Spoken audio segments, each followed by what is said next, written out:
Ya, pada anak ini ada yang dinamakan dengan hernia umbilikal dan juga hernia inguinalis, dan lebih cenderung terjadi pada bayi prematur atau pada bayi dengan berat badan.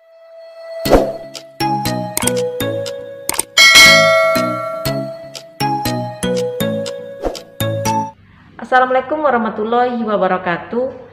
Hernia adalah suatu kondisi yang terjadi karena adanya penonjolan organ seperti misalnya usus melalui dinding dari rongga di mana biasanya organ tersebut berada. Hernia dapat terjadi pada semua usia termasuk usia anak-anak. Bersama saya Devi Febriani, perawat kamar bedah. Di video kali ini saya akan membahas mengenai hernia yang dialami oleh anak. Hernia pada anak ini ada yang dinamakan dengan hernia umbilikal dan juga hernia inguinalis. Hernia umbilikal sudah pernah saya upload di video sebelumnya. Jadi di video kali ini yang saya bahas adalah hernia inguinalis. Hernia inguinalis pada anak dapat terjadi pada salah satu atau di kedua sisi selangkangannya. Hernia inguinalis pada anak merupakan hernia yang paling sering ditemukan pada anak laki-laki dibandingkan pada anak perempuan, dan lebih cenderung terjadi pada bayi prematur atau pada bayi dengan berat badan lahir rendah dibandingkan dengan bayi lahir cukup bulan dan juga cukup berat badan. Hernia inguinalis ini terjadi ketika bayi masih di dalam kandungan.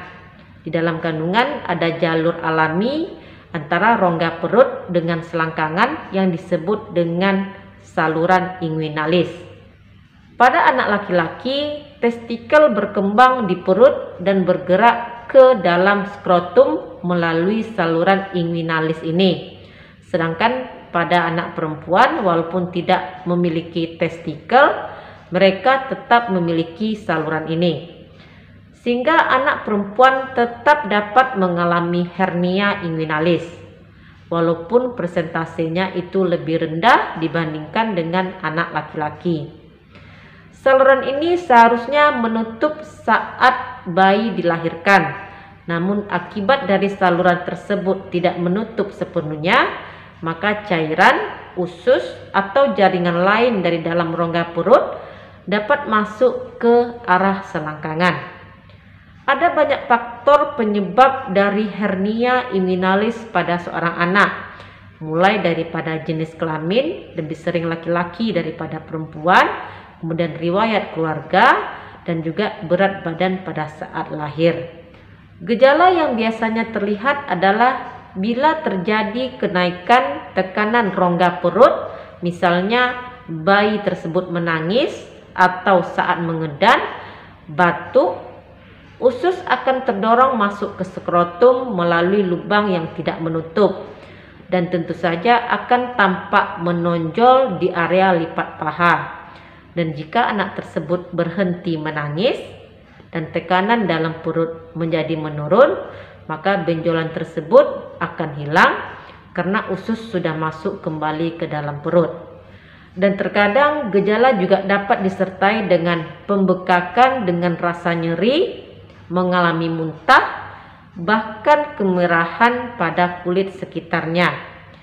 Jika terjadi kondisi seperti ini, maka membutuhkan penanganan segera sebab telah terjadi jepitan pada organ yang telah masuk ke dalam hernia tersebut. Penanganan pada hernia inguinalis ini hanya dapat dilakukan dengan prosedur pembedahan. Prosedur pembedahan ini dilakukan di kamar operasi dengan operasi terbuka atau dengan tindakan laparoskopi.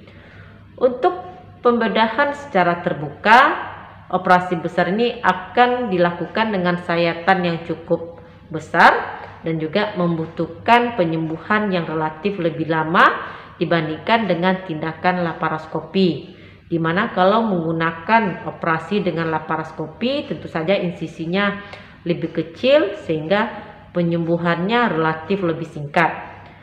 Pembiusan yang dilakukan untuk tindakan pembedahan pada hernia inguinalis pada seorang anak akan dilakukan dengan pembiusan secara general anestesi atau pembiusan umum, dan biasanya berlangsung lebih kurang operasinya itu 1-2 jam.